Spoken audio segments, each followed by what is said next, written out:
What is going on? B's, G's, NB's, Beans, Vagines, in betweens. I come to you as always as Charles, otherwise known as CeePo, otherwise known as CP, WILIscredia, Savage Cinema. The comedy re-education continues. For those of you who were with us Tuesday night, I was introduced to the Gringo Poppy special. Special is a word that is doing some work, has an ulterior meaning as far as I'm concerned. But yeah, since I have not taken the stage, I've kind of had this isolation with stand-up comedy where I just I don't know. There's probably a therapist that could tell you what the thing is with me and why I just have been divorced from it in every sense of the word. But thanks to Lapsed and Gray, this Tuesday night, thank God it's Tuesday stream, we're going to try to do it somewhat regularly. And there will be times where I'll be catching up on the gray area, the cloud, the foggy gap since I last took a stage in stand-up comedy and now. And part of that during the stream where we live reacted, or it was my first reaction to Gringo Poppy, a couple of things came up, and in some sort of 6 degrees of Kevin Bacon thing. Oh no, wait, I remember. This young lady's heckler video was the topic of discussion, and it was a club. I think she even said in the video that it was her like last show of the weekend. So it's hardly an event that I would say, I don't know, something that you would want to see on Showtime or something. I don't think you'd have that happen in a polished, edited event. So the problem with being on YouTube, some of the problem that I just am oblivious to, YouTube, social media, you have to remember that TikTok didn't exist the last time I was on stage. So a lot of the social media aspect, I have no understanding of whether or not it's good or bad for, people who are working on stuff. Everything about that freak out video, it felt like, a Tuesday night working on shit type crowd. And yeah, you have rough nights. I wouldn't want a camera on every single one of my performances because I don't know if I've gotten to that length, but there's certainly stuff where if I had I have an okay enough following here, but something could get blown out of proportion, if only for the sake of drama. So I don't have much to say. I wouldn't think much of it, but it seems like the things that I've been suggested from my algorithm, there's a lot of people on, I don't know if it's the Rogan sphere, if it's what, but since I watched that Brendan Shaub special, there's been a bunch of like drama, spilling tea comedy videos, and that blow up seems to be something that a lot of people are criticizing, and that sucks. So, in addition to that, I think one of the videos was titled like the female version of Gringo Poppy, and based on the 2 minutes I've seen of what is her name, Natalie Cuomo, just on those 2 minutes where she had the heckler and she had that blow up, she had a better stage presence and awareness than the entire 30 minutes that I saw of Brendan Schaub on his second special.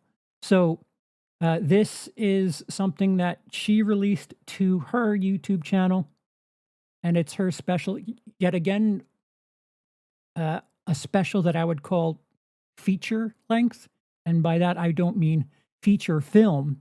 It's the length, for those of you who don't know, the different stages of stand-up. It's open micer, bringer.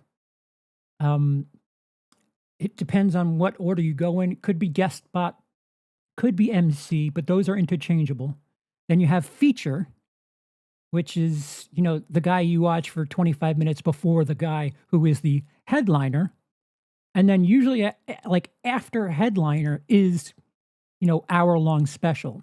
So to be in this like 25, 35-minute range is feature length. And I don't know very many comedians that would feel comfortable using their feature length stuff for a special. But we'll see. Again, I'm oblivious to what modern day stand-up is. And I think this will be a better experience based on the 2-minute blow up, but I will try to pause it at length at moments. But I've watched more stand up this week than I have in years. All right, here we go. Natalie Cuomo. Natalie, we're ready for you. Oh yeah, 1 second. Vibrator? Oh, no. A legit tattoo. Ladies and gentlemen, Natalie. That is the title of this special. Shut Up, You Loved It. I'm already something of a, I don't know. The Shaub video was just people waiting outside and like no person saying, ladies and gentlemen, you're star. Already this is a step or two up. And the title track.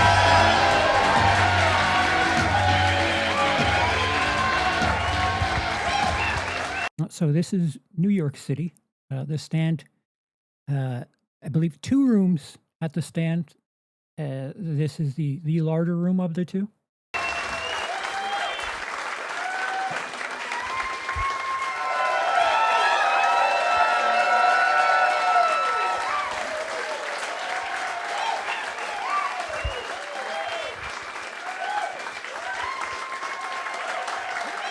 Thank you guys.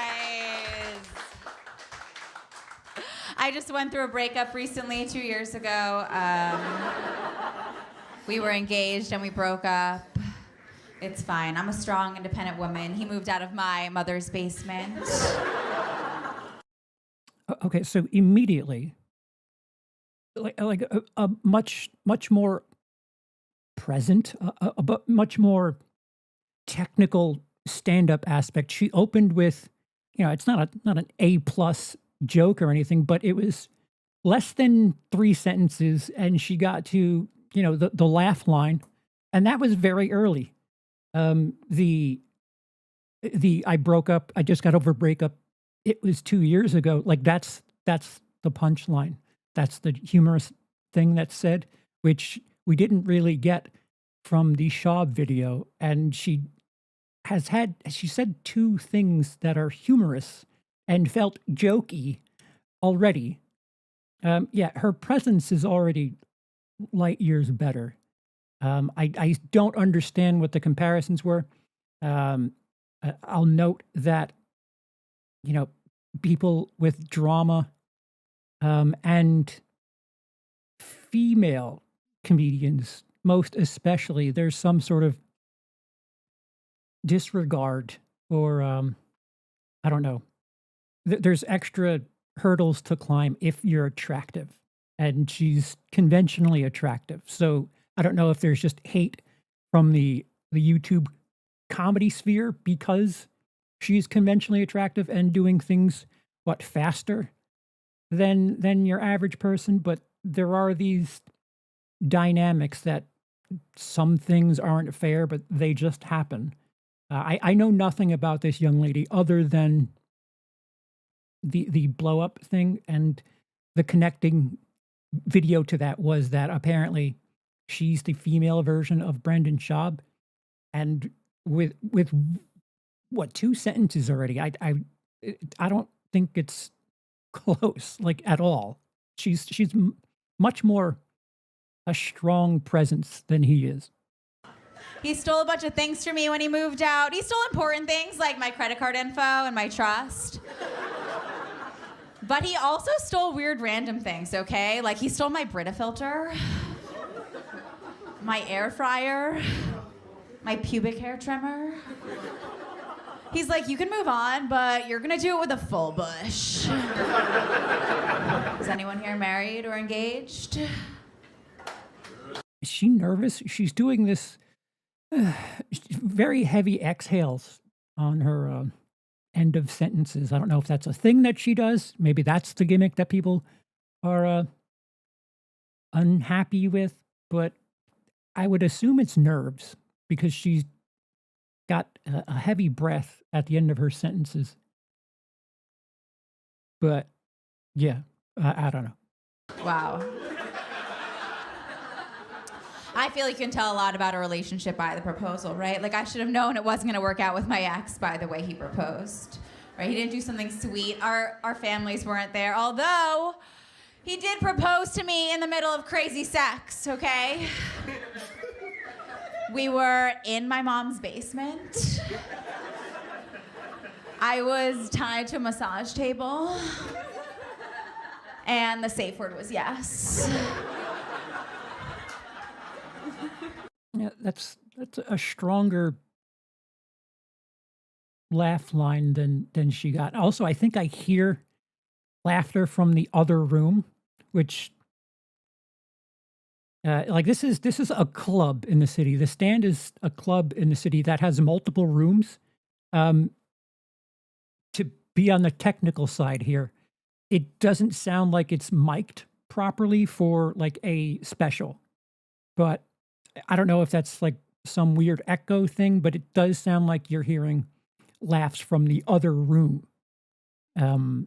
If you have headphones on, it could just be like I'm hyper focused to it because headphones.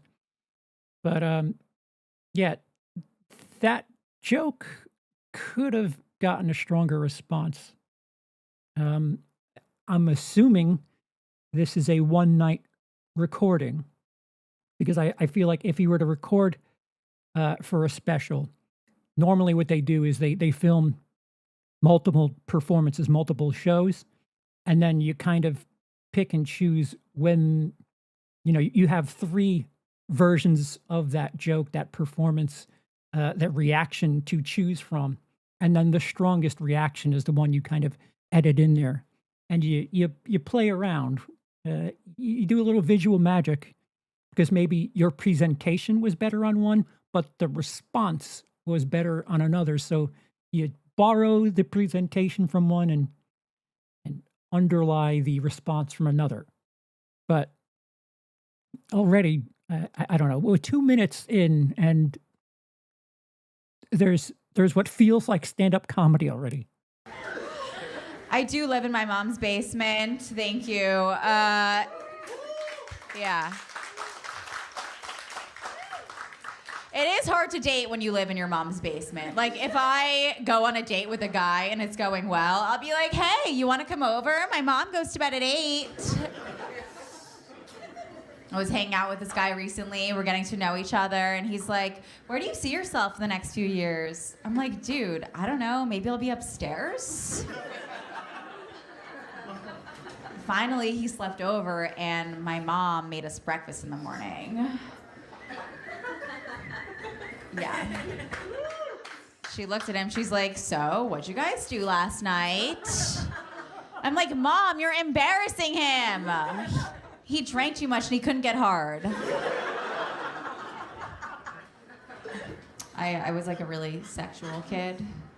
Anyone here like have a young sexual awakening?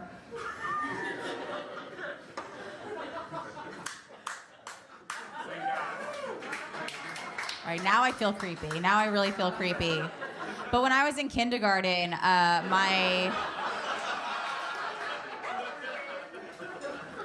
teacher called my parents, and this is totally real. My teacher called my parents and was like, Natalie is hovering over the corners of tables in class.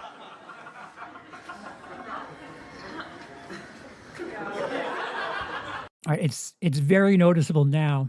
The juxtaposition between this material and hearing reactions in the other room I don't know what to compare it to. It's very odd. Okay. My parents were very upset about this, all right? Yeah, they hung up the phone. They're like, how dare you tell our daughter not to masturbate in class? I seriously will never forget that teacher, okay? She didn't want me to masturbate in class, and now I think about her every time I do.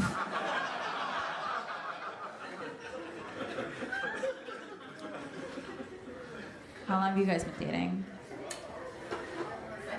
Second date? What happened to your hand? I fell skateboarding. You felt... You're an adult skateboarder?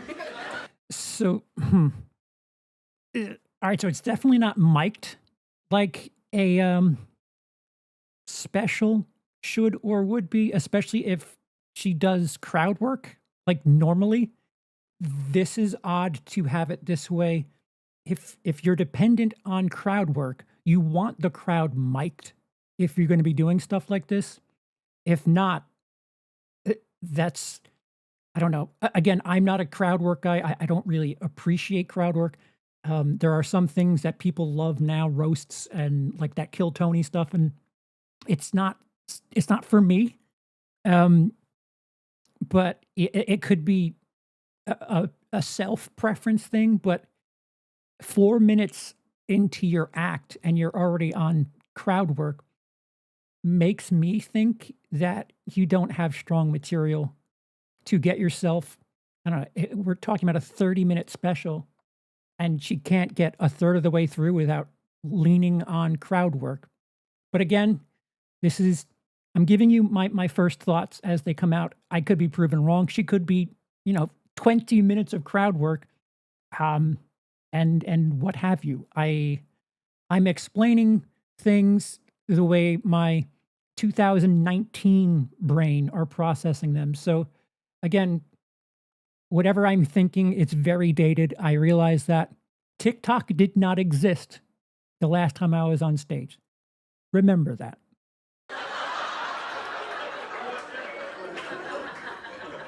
What did he say to you to make you go out with an adult skateboarder as an attractive woman in New York City?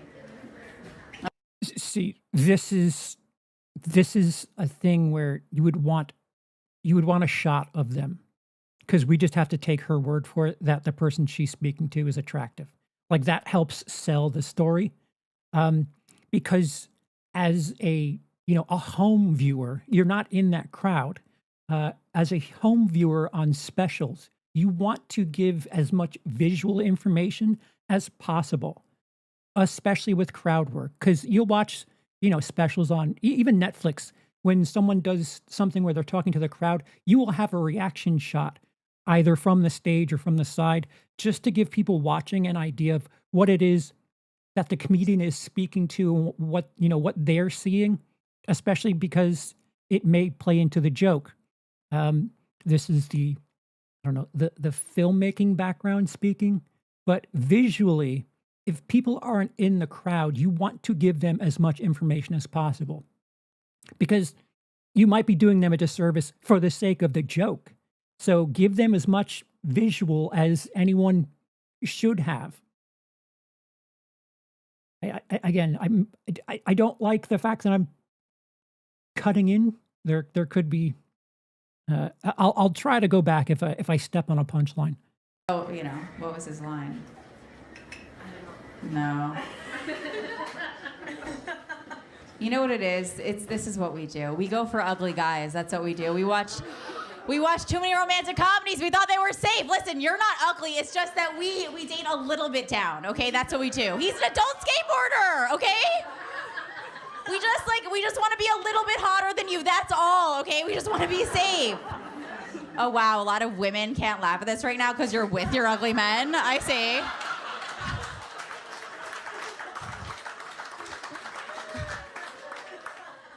I get it. I'm not being shallow, okay? If you lined up my exes, it would look like a troll museum in Bushwick.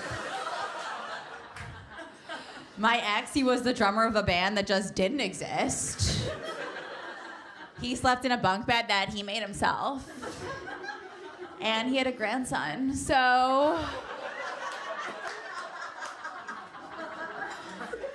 I'm not saying to go find your Prince Charming, but don't seek out your Shrek, right? There's nothing wrong with Shrek. Like, I'd sit down, I'll watch the Shrek movies all day. I just wouldn't sit down on Shrek's face all day. Unless he was rich. No, I do like older guys. Anyone here like older guys? Yeah, okay. Wow, I love it. Yes, Grace. I love older guys, but here's the thing. People always accuse me of having daddy issues, and I'm like, dude, I don't have daddy issues. I love my dad. I just love your dad more. See, that's, we talked about this during the Shaub thing. That is a laugh line, a punchline, if you will. I love your daddy more. That feels like everything that led up to that line is contrived for the sake to get to that line. You know, daddy issues, I love my dad, I love yours more. Leading into that, it felt like it was a long way to get to that punchline. It's not the strongest thing, but there's writing done there. I sincerely doubt that that was expected to happen that way, the crowd work and then into that. But it's writing, it's writing showing itself, and it again, as a stand-up writer, I give this girl a hell of a lot more respect than I do Brendan Schaub. Whereas 6 minutes into this, this is a feature act, is what it feels like to me. It's not bad. It's not the worst thing. It's not the female counterpart to Gringo Poppy at all. But it's not I'm strong enough, let me put a special out there. It's not that. Perhaps the production end kind of screws the way this feels, but I'm just going on what information we have.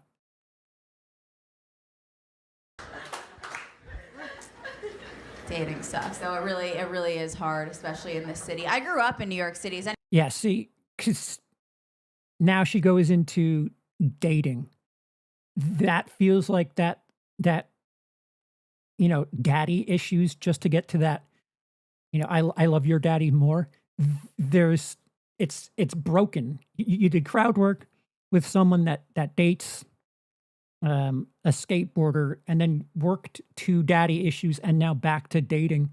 In a more polished set, you would have that daddy thing at the end of something, or starting something else, not like lodged in between this little dating tantrum, in my opinion. Anyone here from New York? Hey, New York. Yeah, where'd you go to high school? Okay, yeah, real New Yorker right here. I grew up in Queens. Oh. Just means I tried coke before I got my first period. Like, I was exposed to drugs before I was exposed to cool places to do drugs. First time I tried ecstasy, I wasn't at a rave. I was at a Subway sandwich restaurant off Junction Boulevard. I tripped so hard to the smell of Italian urban cheese. They say you're not supposed to have sex on ecstasy because it'll never feel that good again. Same thing applies to eating a sandwich. Right. So that orgasmic delivery at the end is something of a tick. It could be nerves. I'm being as transparent with you as possible. It's just what I'm feeling, and I'm dumping my brain out as it happens. That's why I was so skinny in high school.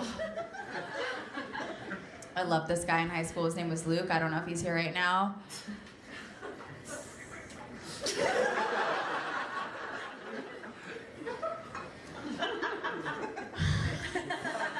He didn't like me back, obviously. I became a comedian, but we did have sex one time.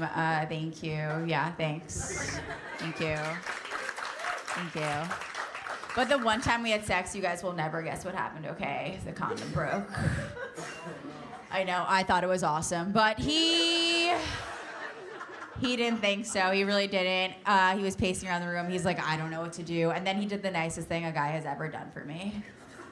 He was like, you know what, Natalie? I will pay for the plan B. So sweet. So he gave me $1 a day for the rest of 11th grade.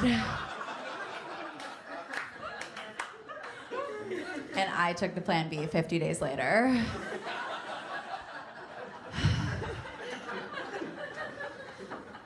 I have a lot of tattoos. Anyone here have tattoos? Fuck yeah. I feel like people ask me what my tattoos mean. I'm like, the answer's simple. It's just the number of tattoos I have is the number of times my family told me I'd be more beautiful without them. That's all. Tattoos, they're not supposed to mean anything, okay? And they're not supposed to be for a guy, okay? Take it from me, I've had 3 exes' names tattooed to my body, all right? Here's the thing, if I'm dating you and I don't have a tattoo of your name, I don't really like you. At this point, I have a guy, right? Like, I have a guy I go to when I go through breakups to cover up exes' names. Like, this is where I am in my life. I have to go to him. I have to be like, Nash, I did it again. Like, let's put something cute over it this time. Maybe like a butterfly or a coffin. Now I have like 7 coffin tattoos. Like my mom, she hates my tattoos, but she really wants me to have a kid. That makes no sense. Kids are just like tattoos. They're permanent, expensive, painful. You get one, you show everyone a picture, they pretend to care. And 18 years later, it looks like shit, but you have a story to tell. Anyone here have kids? Make some noise if you have kids. Wow, okay, how old's your kid? 6. 6? Wow, okay. That's cool. Oh, this is a rough room. Another thing that you would want from a special is a sweetened crowd. You listen, I'm not one for endorsing fabrication, but if like this is supposed to be your resume to the world, you know, people glossing up their resumes and, you know, having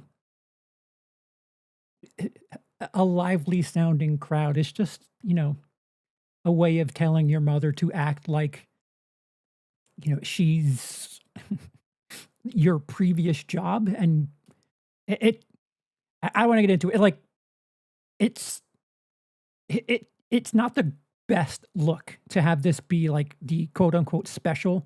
And I don't know, like if you're trying to book yourself as a headliner or anything, you know, if I were trying to book her, I'd be like, oh, she doesn't do very well in a feature setting in New York City.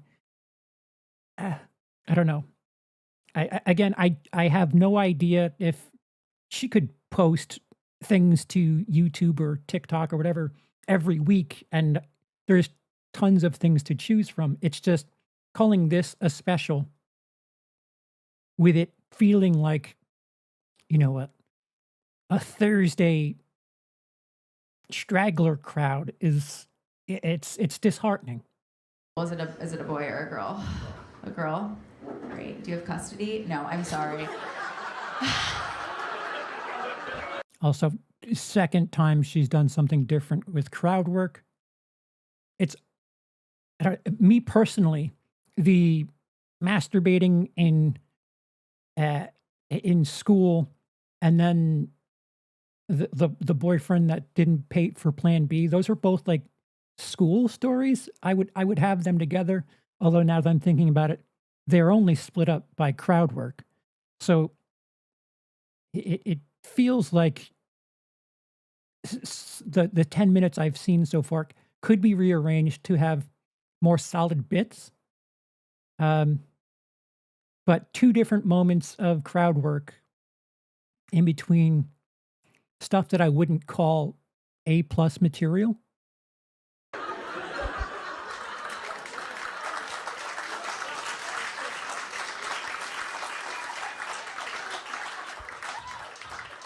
That's cool. I do want to have a kid. I do. It's just I don't know how I'm gonna carry a child in my body for 9 months. Like I can't even sit through dinner with a butt plug in. Like you can't take out a kid in the middle of sushi dinner and hope it blends in with the soy sauce tray. So I think it's crazy that women carry the child. Like it fucks up our bodies, it fucks up our hormones, and then it gets the man's last name. That's fucking psychotic, okay? I will tell you one thing, you're not naming my butt plug. Are you guys dog people or cat people?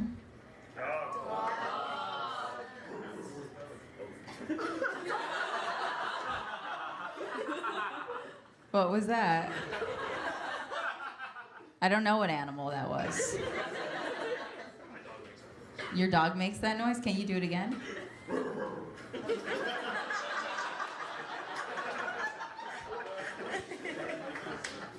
Are you gonna be the one to murder me tonight?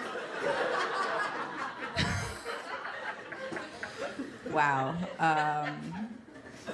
I feel like that's a song, the sound your dog makes when it's like eating a body. But I like that. My dog doesn't make that sound. But my dog, he's a rescue dog, so I'm just like Joe Biden. We both fell off a bicycle this year, and I don't know if you know this, he's one of the only presidents that has a rescue dog. It's because he couldn't remember where to buy a dog, but my dog, he's really anxious. He actually has a Xanax prescription, which means that I have a Xanax prescription. It's amazing, like I don't have to steal it from my family on the holidays anymore. But now all the Xanax I take is sandwiched between American cheese. It's a cute joke. I'm also not afraid to vacuum anymore, so that's pretty cool. Cute tag. Let me tell you what it's like to have a dog that takes Xanax, okay? Like, I try to take him for a walk. He just looks at me. He's like, nah, bro. Can't we just smoke a blunt? Watch him Chopped? Order takeout? He used to be such a good guard dog. Like, if a delivery guy came, he'd bark. Now, a delivery guy comes, he's like, you get it. I do think my dog learned how to chew a bone from watching me suck dick.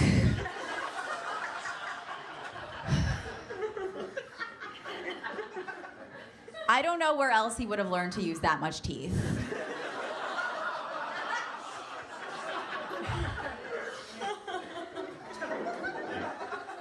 I walked someone. Okay, I'm sorry. His penis is chiseled. He's like, I have to go. Did she legitimately just walk someone?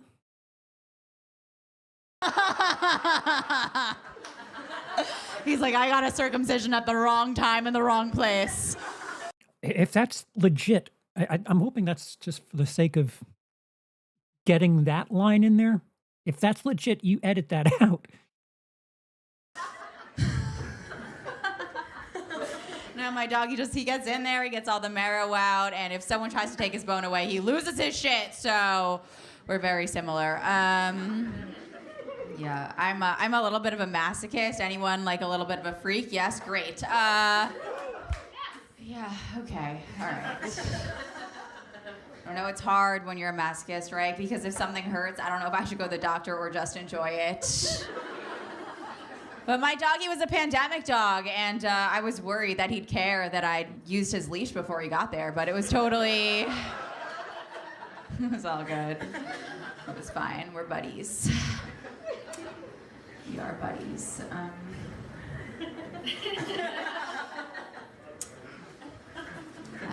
I'm a pretty anxious person. Does anyone here get anxious?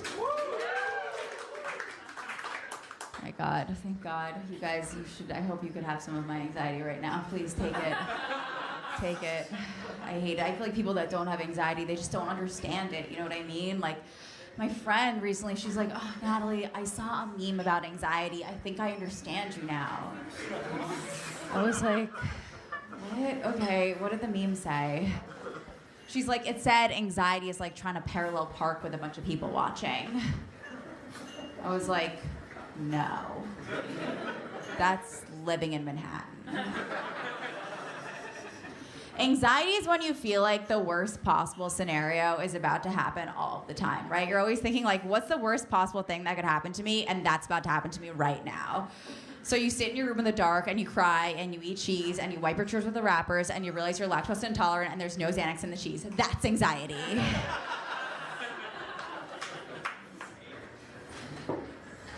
I have really bad OCD and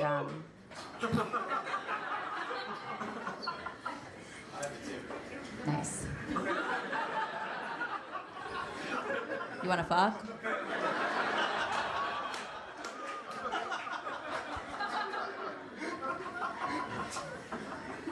Four times. It doesn't really make sense at that moment. I have really bad OCD, and sometimes I can't sleep at night, so I'll count sheep. And then I'll get worried that one of the sheep forgot to turn the stove off. It sucks so much. Like, I just got security cameras put into my house, so now I can check the locks 3 times. And then I can watch security footage of me checking the locks 3 times. Then I can masturbate 3 times to me watching the security footage 3 times and me checking the locks 3 times. And I feel like there are certain jobs I couldn't have because of my OCD. Like, I could never be a surgeon, and it's not just because I'm stupid. Like, I feel like I would be doing surgery on someone, right? And I'd finish up, and then I'd turn to the nurse, and I'd be like, oh my God, do you think we forgot something in there? I think we need to open them back up and check. Like, is that where I put my butt plug? I'm always late to everything. Like, I'm one of those people, I am fucking late to everything. And one of the reasons is because I always have to go back to my house and make sure that the stove is off and the doors are locked. Does anyone else do this? Yeah, okay, one person is honest. So I started doing this new thing where, like, I take photos of the stove being off and the doors being locked. But now my entire camera roll is just stoves, doors, and the occasional dick pic. Sometimes I look at the dick pic and I'm like, what the fuck? Why is my hand in this?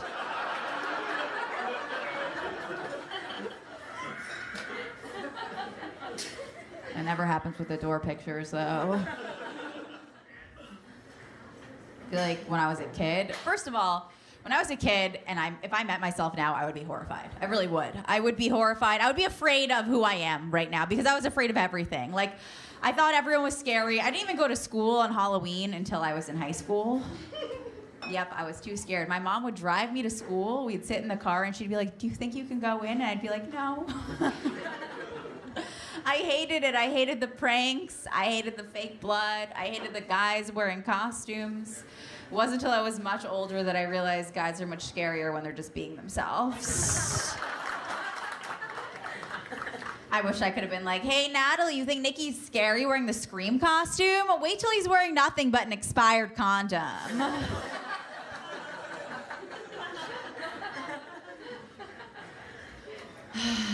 I'm a terrible driver.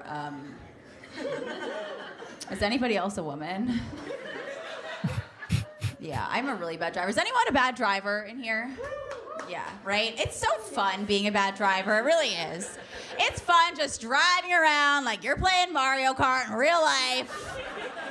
Driving into walls, just fucking having fun, coming in 12th, right?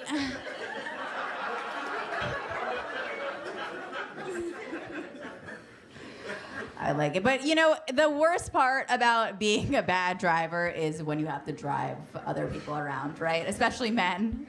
Especially one that you're dating, right? They like to sit in the passenger seat. They like to drive from the passenger seat. And they think that, like, you don't know what a stop sign is. Right? They think that, like, you don't know how to read a GPS. You're like, I can read a GPS, I just don't want to. When my ex and I started dating, I was like, I can't give you a ride anywhere. I'm too bad of a driver. You're gonna sit in the passenger seat. You're gonna judge my driving. The only way I will ever give you a ride is if I blindfold you and give you ketamine. And he's like, that's so funny. That's actually what I was gonna do to you. So we got engaged.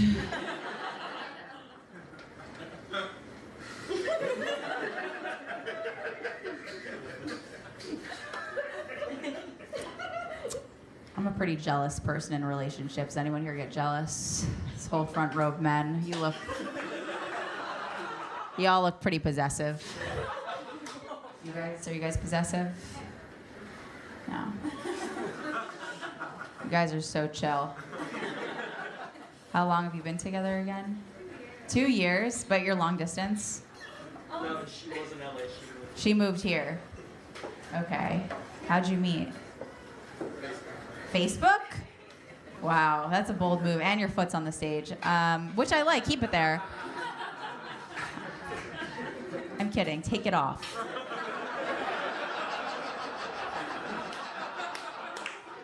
Now lick the stage fucking clean.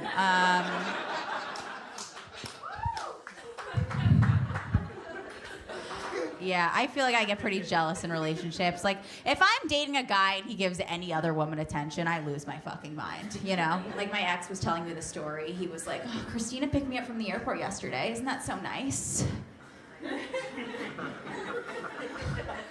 I was like, nice? You think that's fucking nice? I will build you a fucking plane. You think that's fucking nice? We were at the mall. We were like going shopping for shoes. And he was like, oh, babe, that girl's shoes are so cute. They look so good on you. I was like, oh, you think her shoes are cute? That's cool. That's so cool that you think her shoes are cute. That guy's sweatpants would make your dick look bigger.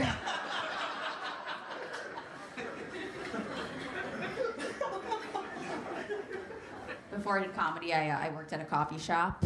And whenever a customer was an asshole, I would just give them decaf. It's very similar to what I do now. If I'm hooking up with a guy, he insists on not wearing a condom, I just give him chlamydia.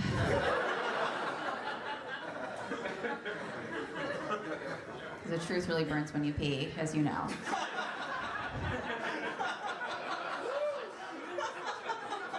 I'm sorry, you guys are great. But you know, you've been through a lot. No, yeah.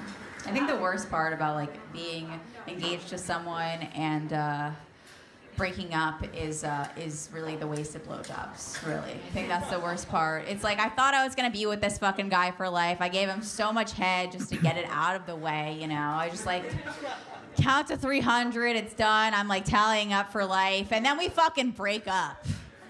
It's so upsetting. Like, not only did I fucking waste the blowjobs, but I wasted the calories. Like, it's... There should be rollover blowjobs in relationships like there are rollover minutes with T-Mobile. I want to go up to my next boyfriend and be like, hey, babe, I love you so much, but you have no idea how much head I gave my ex. Doesn't that count? I gave him so much roadhead. Like roadhead, it's like reading a book in the car. Makes me dizzy and it's really fucking boring.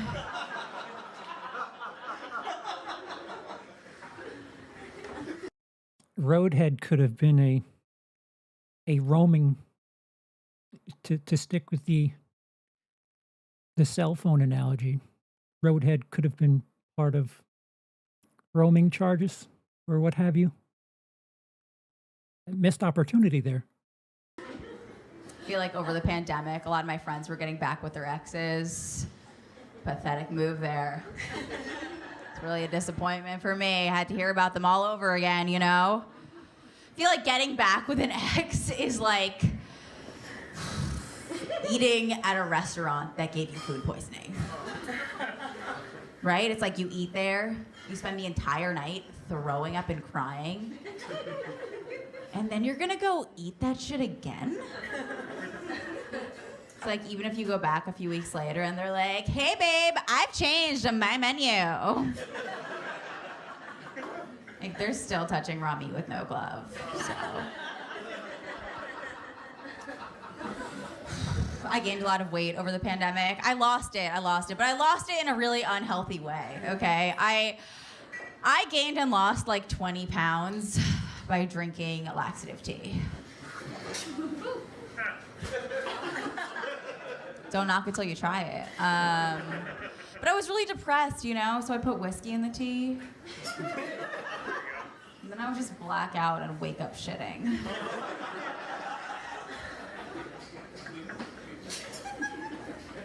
It's really fun to make your friends take laxative tea. You're like, I have this new weight loss tea.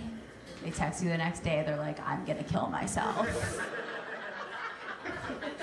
I can't go to work today. I didn't mind wearing a mask at all. It's just like, I still would wear lipstick even if I had to wear a mask. And then I'd take off my mask and the inside of my mask would look like the inside of my underwear when I'm on my period. So I had to start selling my masks as merch after shows. It's pretty lucrative. I'm half, this is a non sequitur, I'm half Italian, half Jewish. Thanks. Yeah, so I leave a nice tip and then I ask for it back. If I'm feeling nice, like, I'll leave a $100 bill, but then I'll have to ask for 99 and change. My mom hates that joke. She's the Jewish one.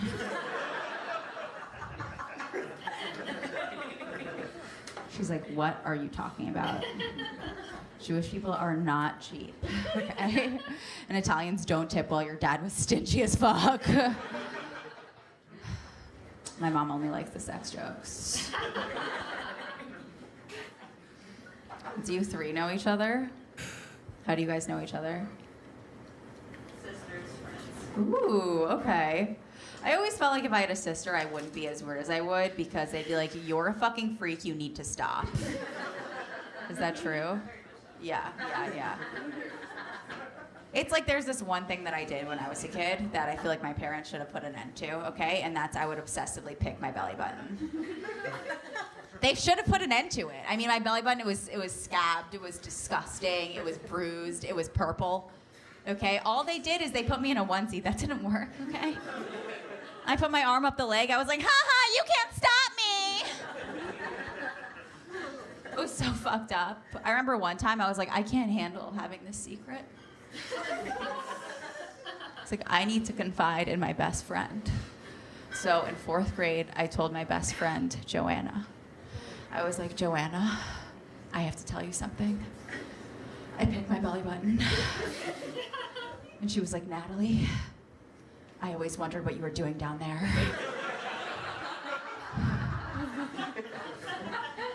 Could have paired, unless we have a callback coming, that could have been paired with the kindergarten table bit. I always wondered if it was like the feeling on my belly button I liked or the feeling on my finger. I realized it was both.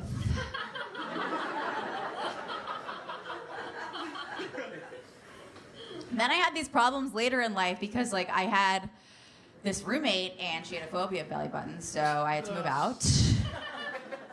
I tried to find another roommate, but she had an Audi.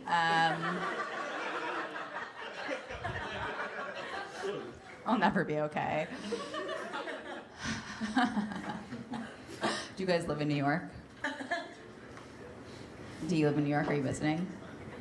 You're visiting? Okay, cool. You guys look like fun. I wish I had friends, but it's okay. I'll do this instead, I guess. Is anyone here drunk? I'm really intrigued by this whole row. Are you guys friends? You two. Oh, really? You two? You what? I live in his basement. You live in his basement? We're one and the same. We're one and the same? Is that like he's your mom? This is why I don't talk to the fucking crowd. People trying to be cute and funny. Okay. You guys are cute together. That's cute. He's your buddy. He impregnated your friend. So you both raising the 6-year-old together? Just the two of you raising a fucking 6-year-old? You and your tie-dye weed socks?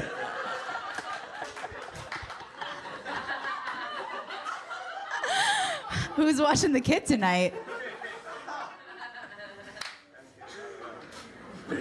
Babysitter. You guys are an adorable pair, I'll tell you that much. Fuck, that's good. I'm gonna move on. He's a good mother.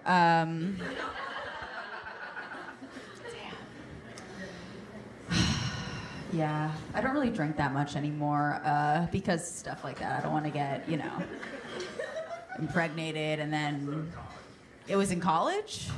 What? No. What happened in college?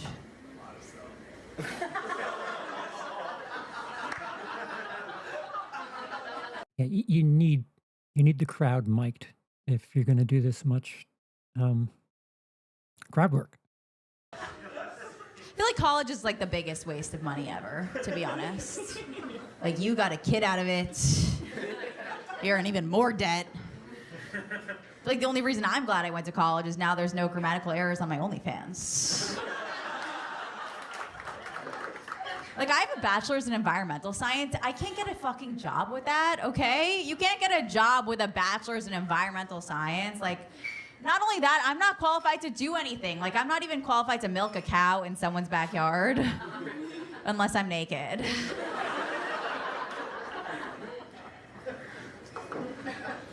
But yeah, I don't drink that much. The last time I got really drunk, I blacked out. Like, I blacked out so fucking hard, and I went home with this guy.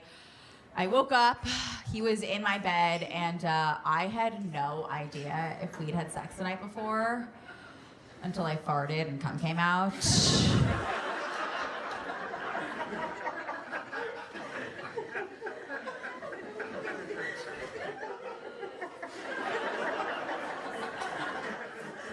That's my mom's favorite joke.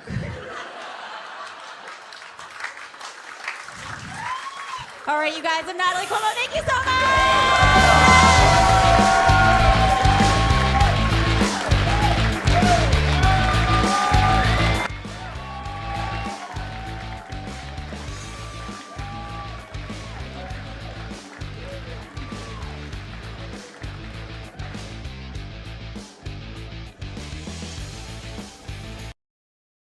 Eeh.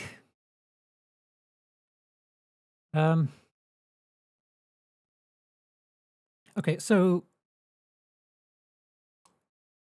not a headliner. Very, very padded. Special is what I would say. I wouldn't call that a special so much as I don't know. I'm sure in there is a.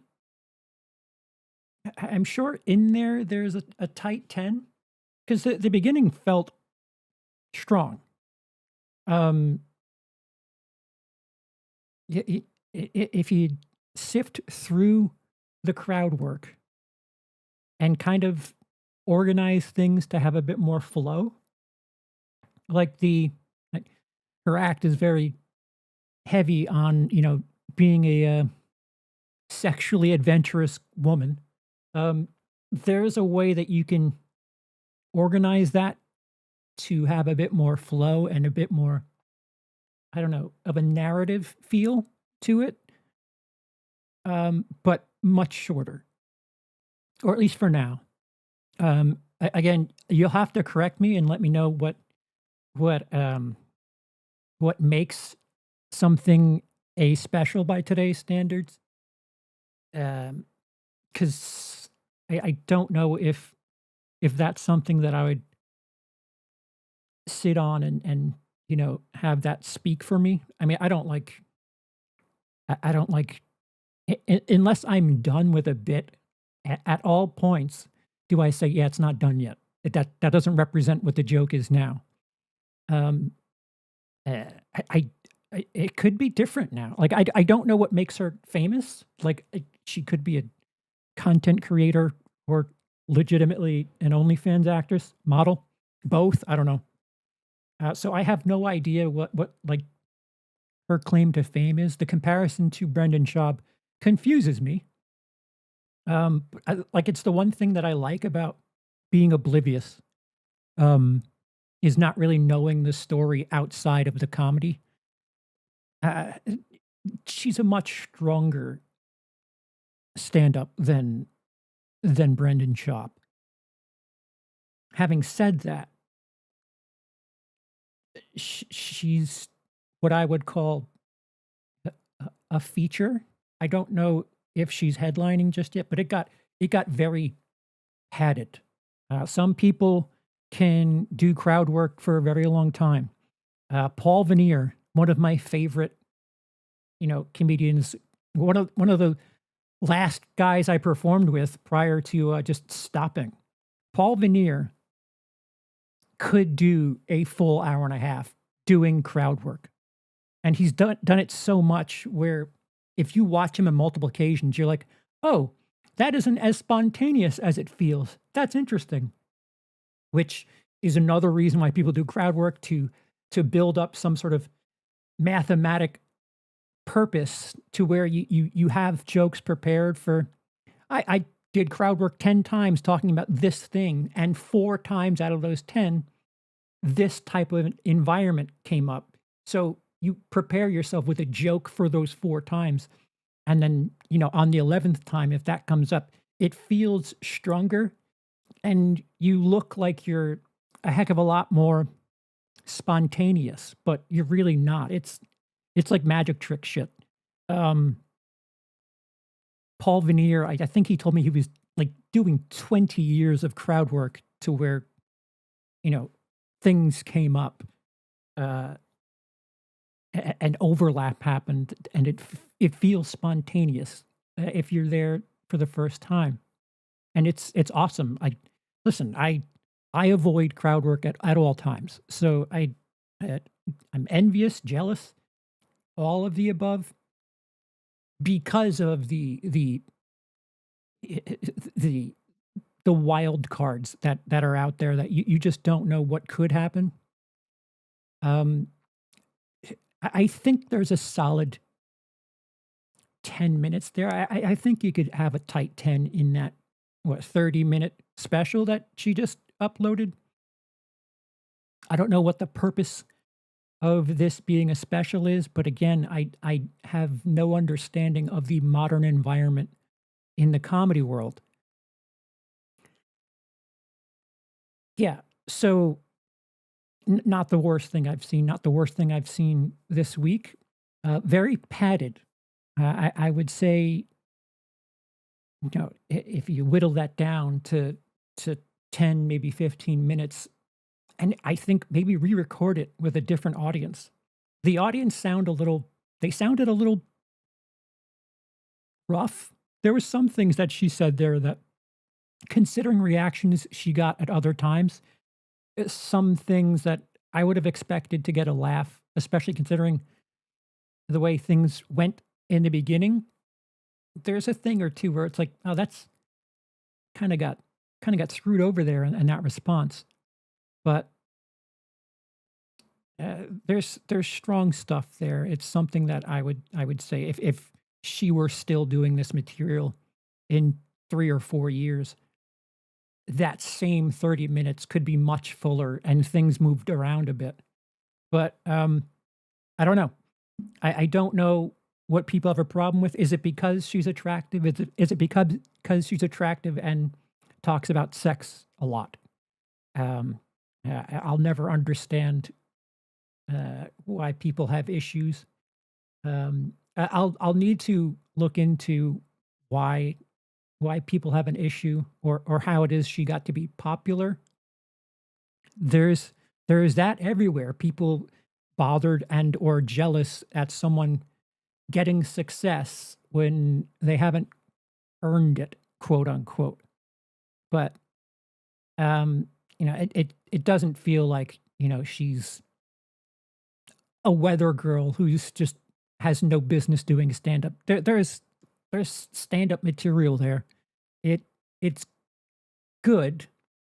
I wouldn't say it's, if you had to book a dream night of comedy, I might want her as an MC, because MCs you expect them to do around 15 minutes, and MCs are the most likely to do crowd work. So you restrict her time with the crowd, and depending on how things go, you're not tied into that act for too long. Yeah, she's got a strong 10 in there somewhere, but she doesn't even look like she's 30. Plenty of time to do something else, or not do something else, but as far as material is concerned, fill out a strong 45, strong 60. Good start. Oh, is that what it is?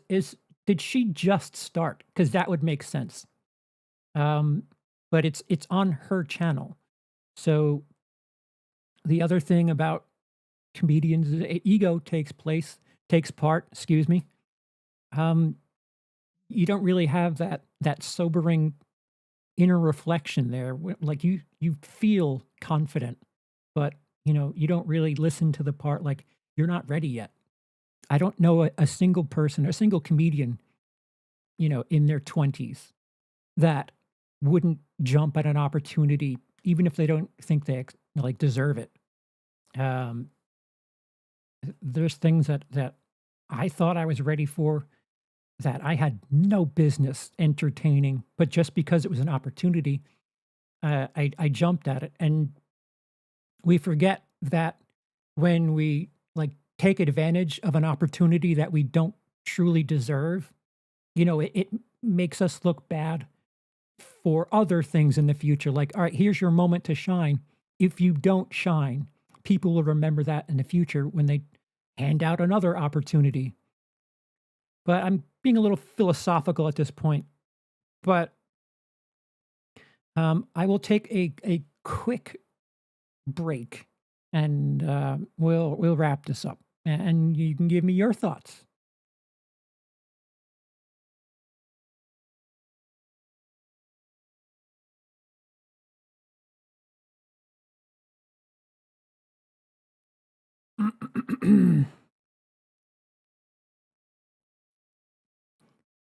Am I heard?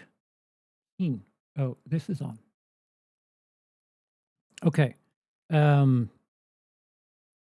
Yeah, I tried to keep track. Once she had two jokes within the first 5 minutes, I just stopped writing. Where I was like, yeah, this is. She's a better comedian in a 5 minute span than Brendan Shaub is on his second special. I did not take the mic with me to the toilet. Let me get to Amanda's. Fuck, I hate that OBS. If it goes past a certain amount of comments, it does not highlight. Amanda posted a super chat early in the stream, and I appreciate it. Thank you. Would you rather a dead crowd or a drunk heckle crowd?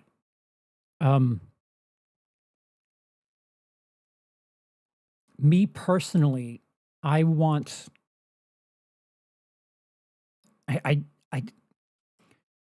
A dead crowd is easier for me to deal with because there's no expectations. A drunk heckler crowd can get out of hand, and as much as there's a lot of comedians today that would like to do crowd work, they'd like I don't know, the raucous nature. I don't. I'm not one for yes and. I know what I want. I get frustrated when I ask the crowd a yes no question and they're quiet. And I had like a joke where I'd say yes Charles, no Charles, and that became something of a running joke. But opening up that to the crowd is dangerous because they're like, oh, okay, he wants this to be interactive. So there's no expectations with a dead crowd. With um, a drunk, raucous crowd, it can go in a lot of different directions. And who knows if someone's heckling and they're funnier than you, how do you recover from that? Um, the one without the microphone has won the crowd. Then what do you do? Especially if you try to be funnier and aren't. Um, um, uh, it's me, Fabio. I saw something.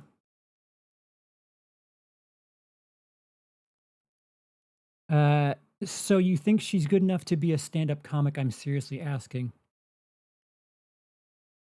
Yeah, yeah.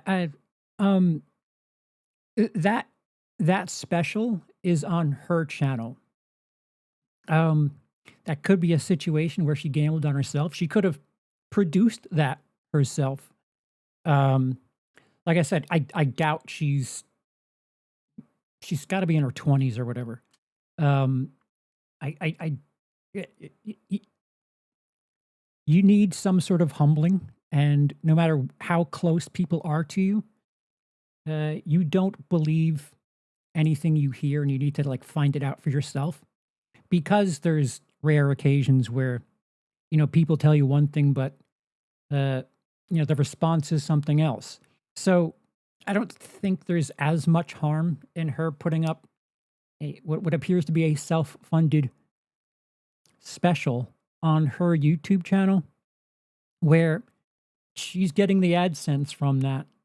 If it pops, not only is it content for her channel, but it also is something of a shooting off point.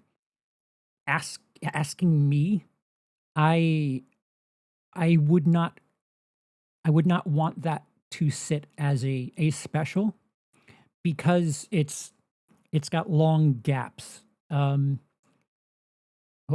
Asking me if I put a 30-minute video where 15 minutes of it is some some slopey crowd work, uh, I, that's not my material. If you're showcasing your crowd work ability, I don't think that is the best thing in that video either. So, whatever the purpose of using that feature length set for, future purposes to get you gigs, um, I don't know, if you're a booker, if you're a club, if you're a college, if you watch that, what are you targeting from her? Um, so Gray said it earlier that um so the main comparisons to Gringo Poppy was main comparison came from her getting opportunities too early based on her dating a comedian, not based on her talent. Um, okay, that is a that is an entertainment thing, and you'll find that people who have unfair advantages get shortcuts at times. She is conventionally attractive. So, being conventionally attractive female in stand up, you're going to get looked at because comedy is mostly, a male audience. Um, so, and someone said it earlier that she's actually got a large following on Instagram. We said this last time about Brendan Shaub. Uh, Clubs, bookers, they don't care about quality sometimes, but if you have 1 million people following you and you spread word that you're going to be in town for the weekend, they'd rather gamble on your 1 million followers than this guy who's got 500 subscribers, but he's really funny, because they're a business. The unfair thing is she's probably going to get more eyes on her due to the fact that she's bringing an embedded audience with her wherever she goes, whereas the truly funnier act cannot get those opportunities. But things will work out at a certain point for that person with a stronger set. It's just harder to you know box your way into those opportunities. But if your material is strong enough, at some point you get a break. It's not exactly fair, but I mean, there's all these different types of shortcuts throughout all aspects of entertainment. Name me the last female that was ugly and had a rather successful pop career.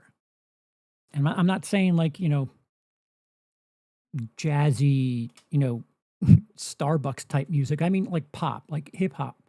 The looks are like most of the battle in a lot of different sections of the industry. There's all types of different shortcuts. Nepotism is one of the things. Susan Boyle. That is what is this? That is 20 years ago. It's more than 15 years. But yeah, thinking on the business end, you're gonna want to have a better opportunity. You're willing to gamble on someone who has a bigger following than a stronger night. Um, I don't think she's there yet. I don't know how long she's been doing it, but it seems weird for her to be dating a comedian and then suddenly having a special. Again, it doesn't feel like she's anything larger than what I would say it's actually probably closer to an MC spot than a feature spot. Especially considering that crowd work she did in here is very similar to the thing that was in the blow up about asking two men if they were dating. Like she had something very similar when she was asking someone about their child. It feels to me like she's got some sort of element of simulated spontaneity there, which that's at least 2 years ago now. That's a lot of work on something that I don't know. I don't know how long she's been doing it, but she does look young. Most comedians will tell you that things need seasoning. No one really has it in 5 years. So I don't know. She has something of an unfair advantage with her looks. I asked in the chat prior to the stream starting, do you find it hard to laugh at someone you find attractive? And 81% of you said no. It's not harder for you to find someone attractive, easy to laugh at, which is, it's interesting. Someone also asked at the very, very beginning if I've ever dated a comedian. The answer is no. No, I've never asked out a comedian. I've never pursued a comedian. I've never been pursued by a comedian. So, dodged a bullet. At least I've never dated a comedian that I knew that they were a comedian. That could be to some sort of competitive thing. When I was doing stand-up, I don't know. I don't know if I would have been okay with another stand-up in the relationship because it's big ego stuff. I never thought of stand-up as like the dating pool um, for a few reasons, and I wasn't really social. I wasn't one for hanging out. Uh, because we were at different shows at the same time, like an 8 o'clock, a 10 o'clock. I had to be there, so I would hang out at in the green room or at the table for a little bit. But if I didn't have to be there, I didn't like being there, and I felt odd about hanging out with comedians. I kind of I did myself a disservice as far as networking is concerned. There's a couple of comedians that I've spoken to and had good times with, but um, I just felt weird about everything involved. Um, I had I had I don't know an unpleasant experience one time when the headliner of the feature and myself, I was a MC at that point. We went out to lunch, and one of the comedians was trying to like play up to the waitress, and I don't know if they were trying to sell tickets to the gig or what, but like I was kind of turned off by it. Like I, it's I was young. I was young. I have certain social anxieties, but there was a part of me that was like, dude, I know that you're a comedian. I know that you try to make people laugh. Can we just have lunch? Can me knowing you people just be about the fucking football game from last night? Like, do I have to see you on at all times? Some people are like that. Um, it's it's just a me thing. So considering how I was in those early days, dating, I don't know. Like I wasn't interested in being friendly with people. If today, if I speak to comedians because of my agoraphobia, it's easier for me to speak to you through a computer rather than have to be somewhere that I really want to be home. At all times, I want to be in an environment that I know and trust. So I'm not one for dating to begin with, and I'm yeah, no, no. The answer to that question is no. I've never dated a comedian. I've never pursued a comedian. Um, not since I was doing stand up, at least. Um, Sean, thank you. What makes a better stand up comedy drama or raunchy real life experience joking with that or dirty jokes? Wait, is that three questions? What makes a better stand up comedy drama or raunchy real life experience joking with that or dirty jokes? Okay, so comedy drama or raunchy real life experience joking with that or dirty jokes? What makes for better stand up? It depends. It depends on who you're asking. I saw you say subjective before, Sean. Um, Comedy is subjective, yes, but all art is subjective. You can watch someone get hit by a train and think that's a drama. Someone can watch that and think it's horror. Um, Art is subjective. Yes, comedy is subjective, but comedy is art. I think it depends. Like she was very raunchy. A lot of her material was is sex related. Oh, which is better, real life jokes or raunchy jokes? That was my question. That too. It depends. I don't know. Like, I don't know if any of her act was real life, even though there was some raunch to it. Like her mom asking about uh, tattoos and sex and all that stuff. I sincerely doubt that's what actually happened. Um, Louis C.K. had stuff that felt like, humor. And then after his stuff happened in the late 2010s, that material played differently. So I think if you're on some sort of understanding with the audience that you're being extravagant, you're doing absurdist stuff, uh, they'll laugh at that. I don't know if the same crowd would laugh at a C.K. bit from the early 2010s, knowing what happens with him. It hits a little close where it's like those aren't jokes, that's reality. It all depends on the structure and the environment. Um, but I think you can tell real life jokes to a church crowd and not have to resort to curses. I think you're narrowing your target if you're using strictly raunchy jokes because there's people that are turned off by that. Um, I don't know if people perceive Brian Regan as real life jokes, but he was squeaky clean.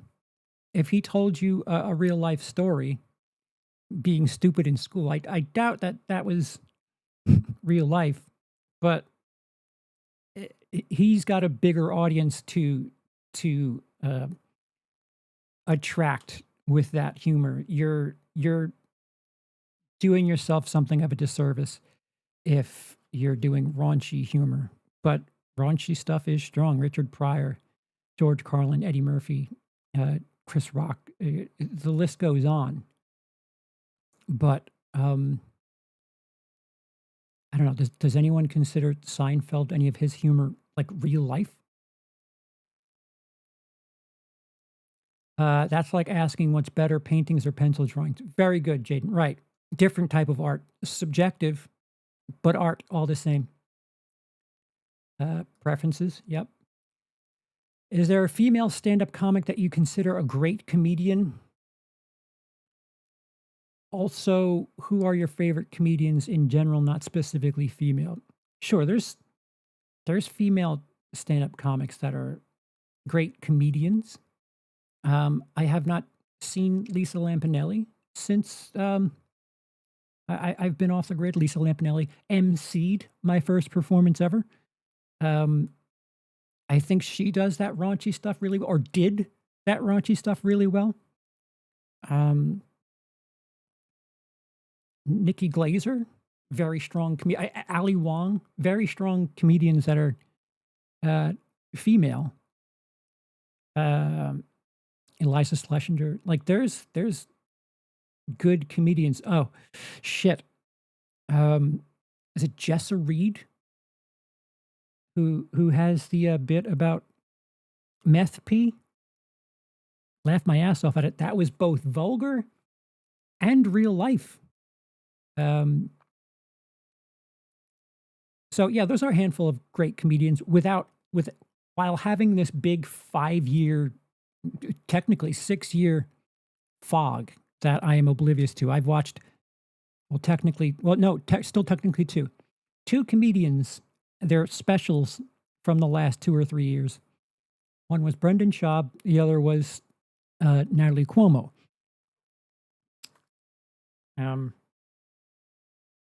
You guys can start suggesting some stronger stuff. That would help. My favorite comedian is George Carlin. George Carlin, Brian Regan, yeah, Pryor, Eddie Murphy, and Bill Hicks.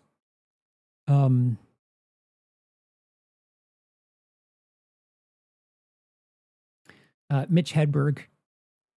I've grown to enjoy Patton Oswalt quite a bit. I appreciate Patton Oswalt's bit more and more after doing stand-up for some reason.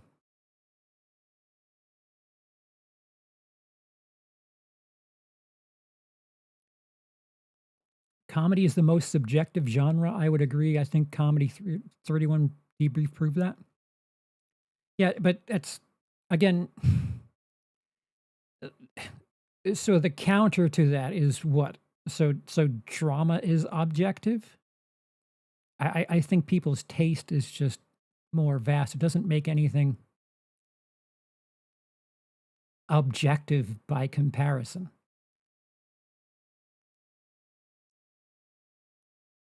Um, to be boring, my preference is comedy drama like Mrs. Doubtfire, Planes, Trains, stuff like that.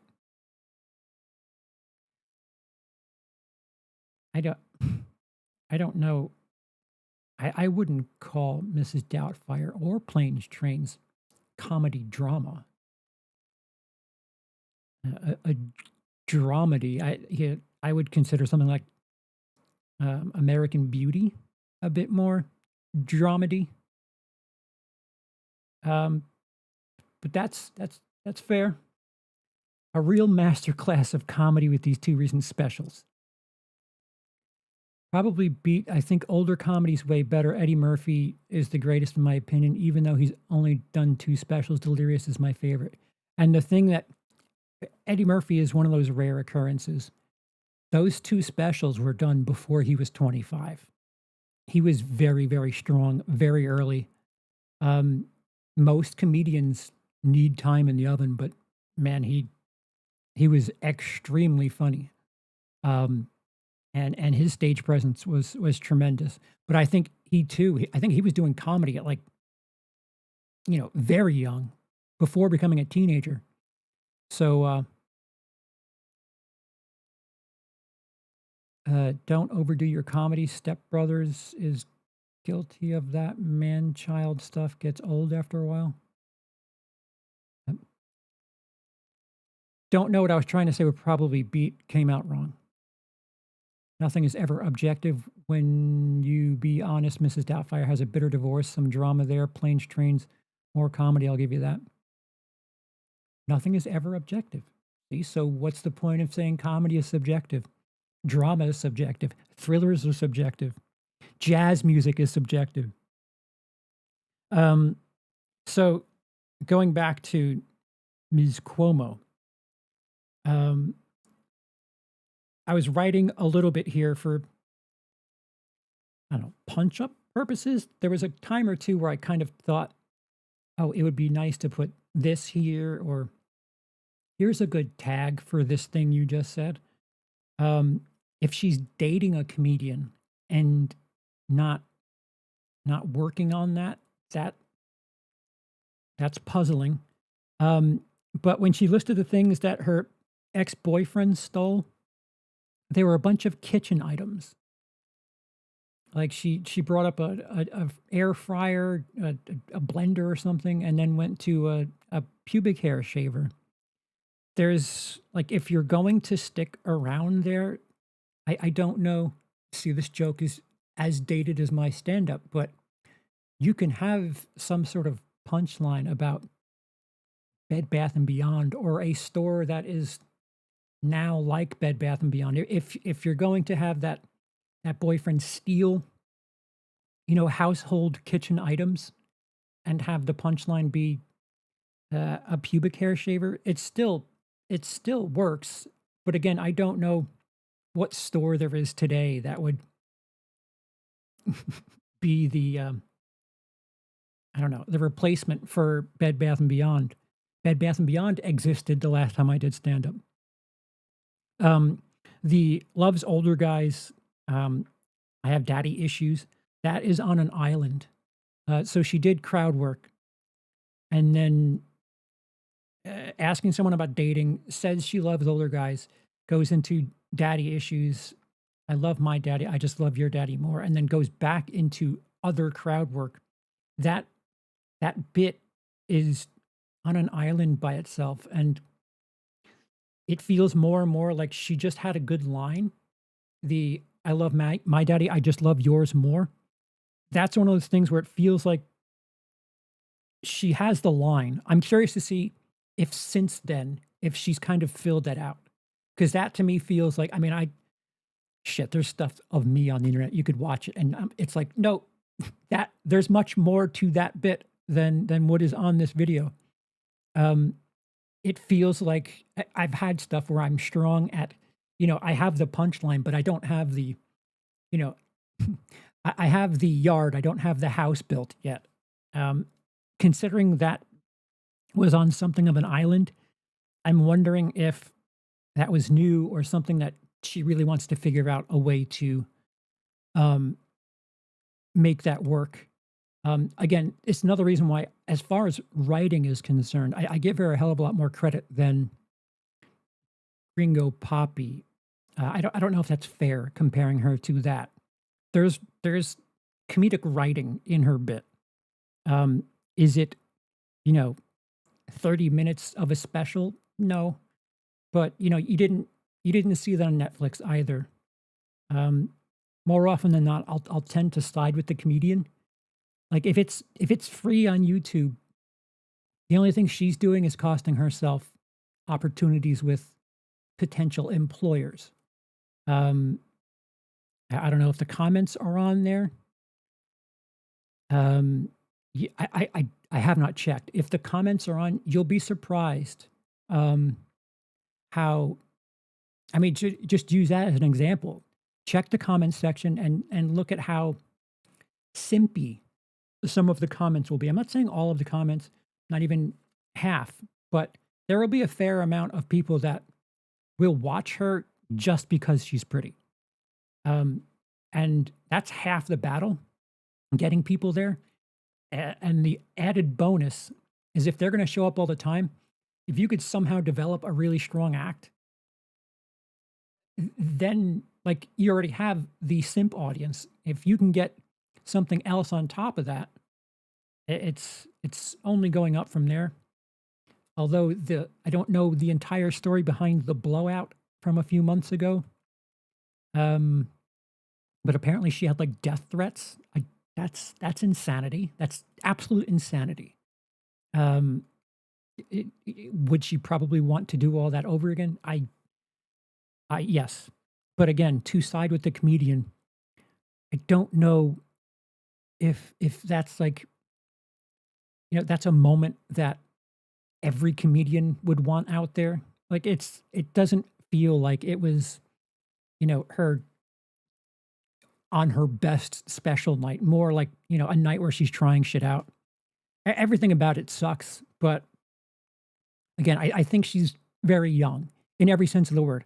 As a comedian, as an entertainer, whatever. Does have a significant following online, so I don't know. Maybe it was a learning experience. Maybe we'll discuss that tomorrow on TGIT. The other bit that kind of is a bit fuller, but also doesn't really go anywhere, is her OCD bit. It feels like the material she brought up was kind of generalized. Like I need to make sure the oven is off and pictures of the door closed. That certainly wasn't nearly as strong, especially if like you just need to get to a joke about having pictures of doors in your pocket and that's not my hand. I wouldn't call that as strong as the daddy issues line. But even that kind of was an island on itself. Her OCD bit felt a little more full, not much fuller, but a little bit more full than the older guy daddy issue thing. And then she goes into driving from OCD, which I don't know. I think a lot of the material that she does, a lot of it is sexual. Figuring out how to make it flow a bit is, that's the real hurdle. It's another reason why I say I think she's probably an MC with benefits, a feature that needs to talk to the audience. Over the course of time, over the course of doing crowd work, she'll get those 10 opportunities where 4 times something will happen. I would hazard a guess that her doing that crowd work, talking to 2 guys, and the infamous blow up, her making that joke about them dating, is not the first time she's made that joke like that. So, again, simulated spontaneity. If she wants to be someone who's a bit more crowd worky, MCing is probably the best way to go. Um, and the last thing I wrote this, but I said it. Wasted blowjobs on future exes, and she said something along the lines of, "Why can't we have rollover blowjobs?" Um, it's a good cell phone bit, but to kind of further that bit along, yeah, make roadhead like roaming charges for cell. Um, again, another thing, I'm wondering if she's kind of punched that up at all since having that, because there's that's a solid bit. I don't think that's a finished bit. I certainly think there's you can you can season that a bit more, especially if you're going to stick with the like the rollover thing from cell phones. That could be a fuller bit. I don't know how much fuller, but if her prepared material is going to be strictly sex based, you could make something of that, and I don't know, segue into streaming services or something like that. Um, I don't know, like some sort of joke about how Netflix asks you if you're still there. Listen, I'm not saying point A to point B. The Netflix asking you if you're still there is probably like E. You can get some sort of journey from cell phones to streaming services, and make some sort of comparison about head and falling asleep on a streaming show. I think I'm just better at as an idea guy, as a punch up guy, because watching two needs work stand up sets, I don't have the urge. If this were me 15 years ago, if this were me prior to my father dying, I would be amped up. I mean, don't get me wrong. I my face broke out. I have like secondhand anxiety from like not getting laughs. Like it freaked me out, but I don't have that same feeling in my gut where, it's one of those, like there are times in the past where I would see someone kind of bombing and I'd have this like competitive ego thing where it's like, let me go up there. I can make them laugh. And that's just not present right now. And I don't know, something's happened that, I'm not competitive. I don't have that ego thing anymore, but I don't mind helping. I do think when something feels like it has potential, it just needs work. I think there is a far bigger set of potential with her than there is with Brendan Schaub. We have not watched the original Showtime thing yet. That's something that if you want to watch that with us, I need you to let us know for like Patreon purposes, because that is a watch along thing that is not on YouTube. And if you enjoyed this otherwise, just commenting on the video, not only in chat, liking, commenting, subscribing. Let me know how you felt about it. What was the strongest joke? What was the weakest joke? Do you think there's potential there? Does her general attractiveness, does it sway how you feel about things? I saw guys having a little bit of an argument about gender stuff in the chat. I'm glad that kind of calmed down. I saw things rolling past as I was going off on one.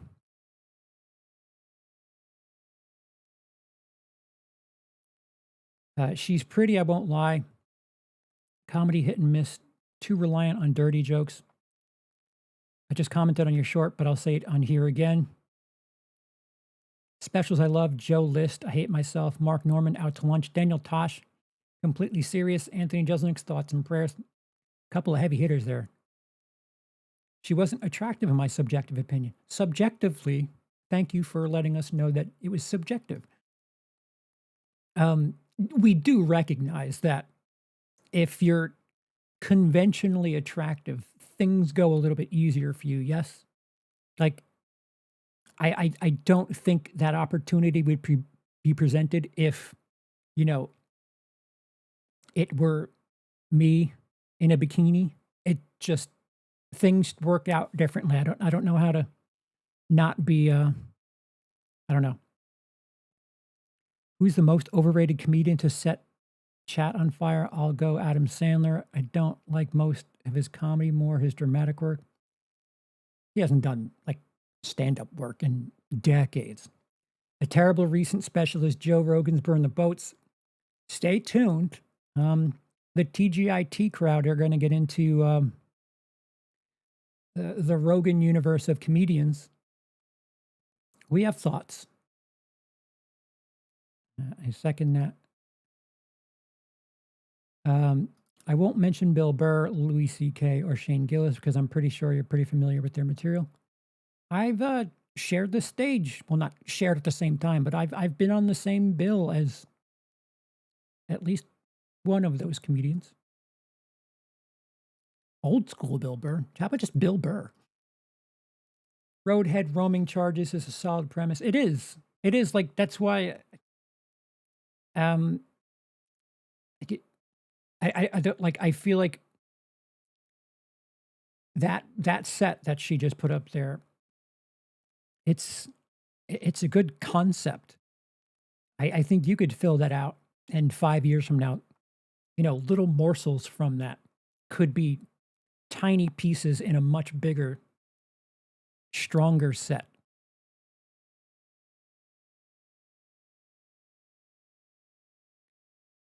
Oh no, Charles Sandler's back to stand up now. I didn't see. Can you tell how just utterly oblivious I am? Okay. So, yeah, this is me asking you to genuinely, even if you were here in the chat, help for the sake of YouTube, for the sake of the algorithm. Like, comment on the video proper. I need, for multiple reasons, I need the algorithm to see that people are staying and talking. And for another reason, just letting me know how you feel about things, because I'm kind of at this weird spot where I'm like, I don't know what the fuck to do. So I'm asking for your help and thanking you in advance. Road to 10K. I think we stalled on that, but I appreciate it. Yeah. So tomorrow night, I think we're talking Rogan Sphere and kind of a thesis question, unless something comes up where we'll be reacting to yet another special or someone's eating. But